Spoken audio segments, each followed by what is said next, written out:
Olivia's getting married. My mother's voice bubbled through the phone, dripping with the kind of enthusiasm she never wasted on me. She's marrying the CEO of MarketForce Solutions. Can you believe it? My daughter marrying a CEO. I glanced at my computer screen at the acquisition papers I'd been reviewing before her call. MarketForce Solutions, a mid-sized marketing firm that had been hemorrhaging money for the past year. Their CEO, James Warner, had been desperately seeking investors. That's wonderful, I said, keeping my voice neutral.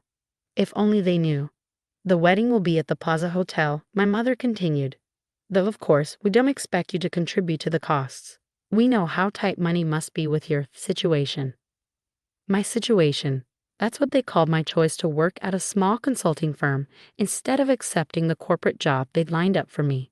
Never mind that I'd built that small firm from nothing, carefully hiding my ownership behind layers of corporate structuring. I can manage, Mom. Oh, Sarah. Her sigh was heavy with disappointment. When are you going to get serious about your career? Look at Olivia, youngest senior VP at Anderson Corp, and now marrying a CEO. And you're still stuck in that dead-end job. I looked around my home office at the view of Central Park from my penthouse window and smiled slightly. Dead end indeed. The day of Olivia's engagement party arrived with all the subtlety of a Broadway production. The Morgan Hotel's ballroom sparkled with crystal chandeliers and champagne flutes, each table setting probably worth more than what my family thought I made in a month. Sarah, Olivia's voice cut through the crowd. My sister approached in a designer dress that screamed new money, her diamond engagement ring catching the light. I didn't think you'd come, couldn't afford a new dress.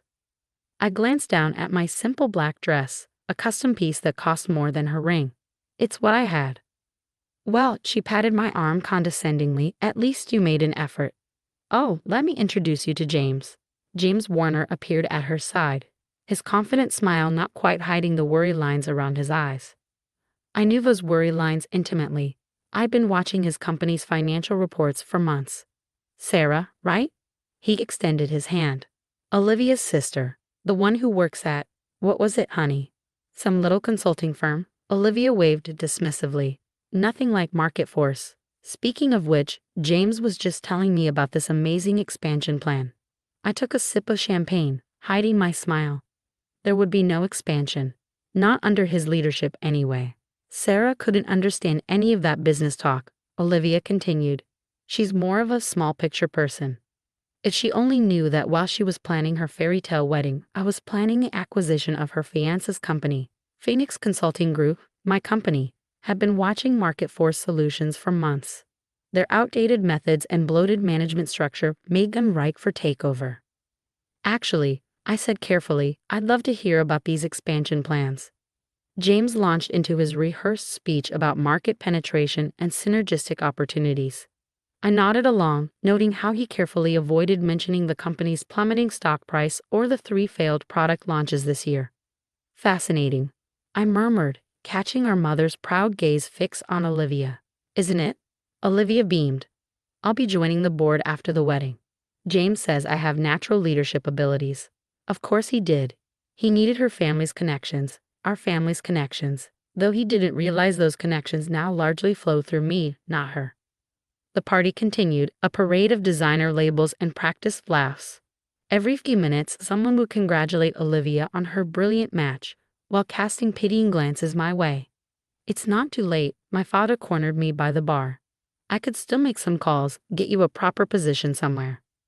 I smiled, remembering the stack of resumes on my desk, VPs and directors from top firms begging to work for Phoenix Consulting. I'm happy where I am, Dad. He shook his head. You could have been like Olivia. Instead, you're wasting your potential at some tiny firm that nobody's heard of.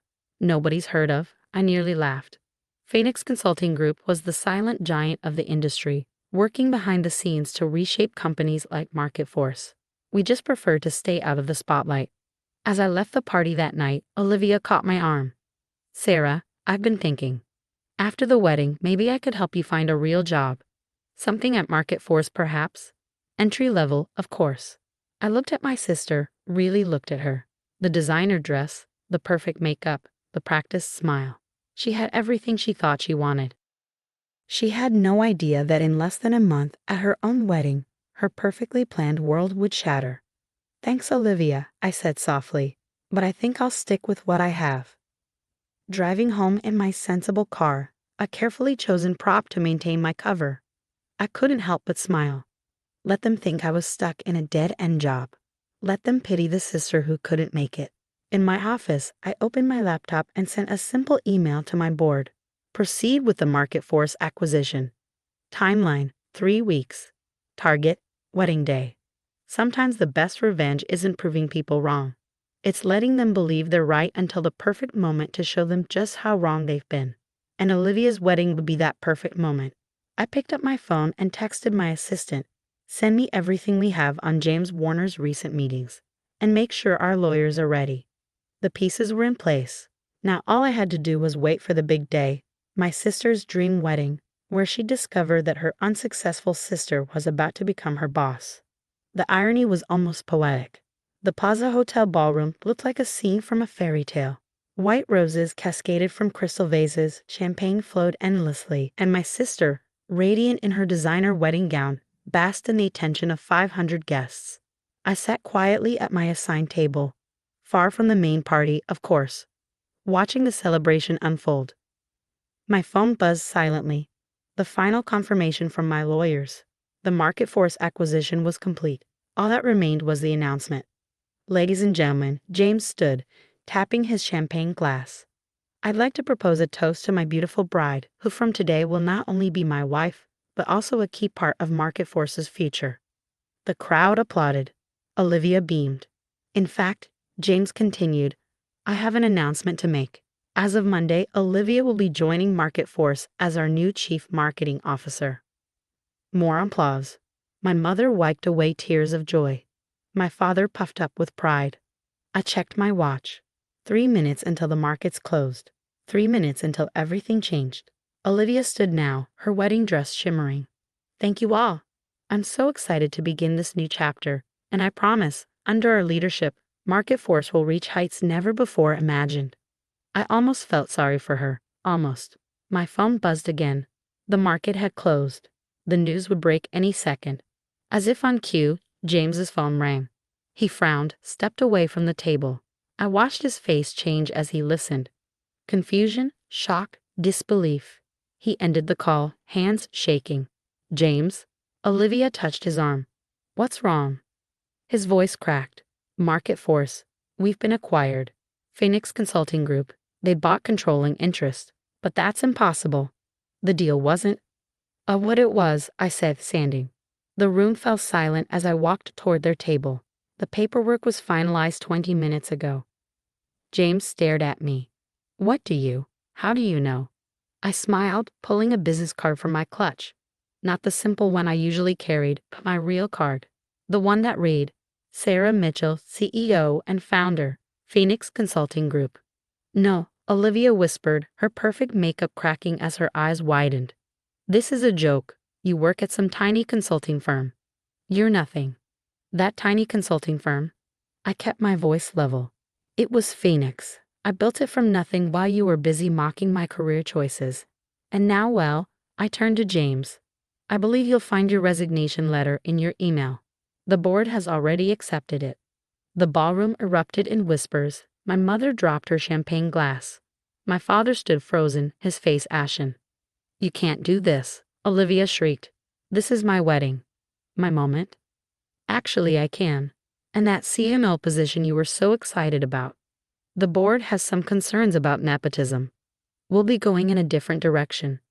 James slumped in his chair, all pretense of power gone. "The expansion plans, the strategies I told you about at the engagement party, were exactly what convinced me MarketForce needed new management."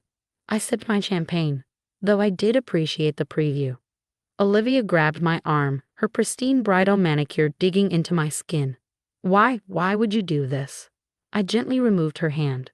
"Remember last Christmas, when you told everyone not to expect much from my pathetic little job gift-wise?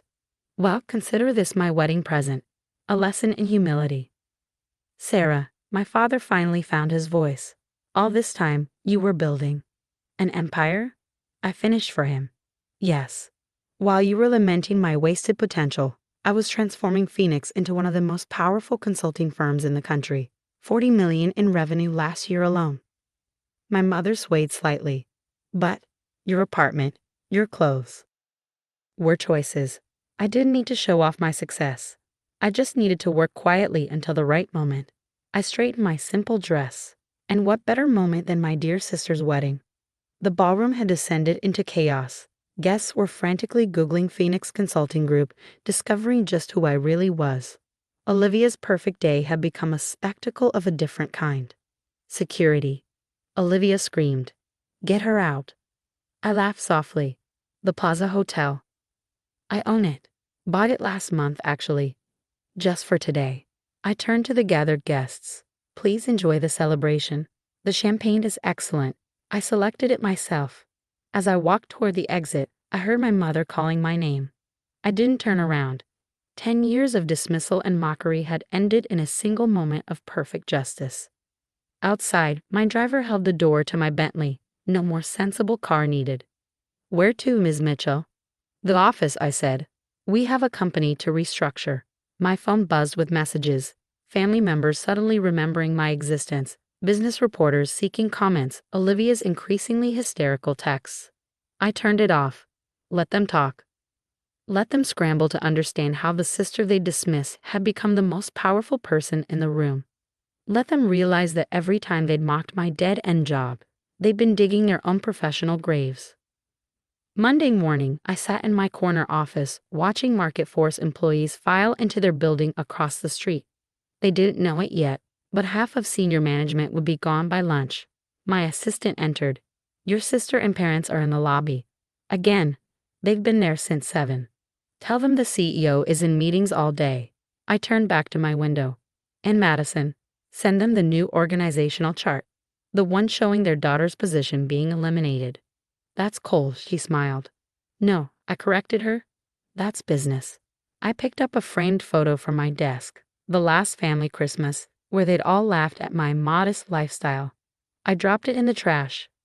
Sometimes success isn't about proving people wrong. It's about waiting for the perfect moment to show them just how right you've become. And as MarketForce's stock price soared under Phoenix's management, as my sister's carefully planned future crumbled, as my parents finally realized what they'd dismissed all these years, I knew one thing for certain. The dead-end job they mocked had become their dead end instead. And I had become exactly what they never thought I could be. Their boss.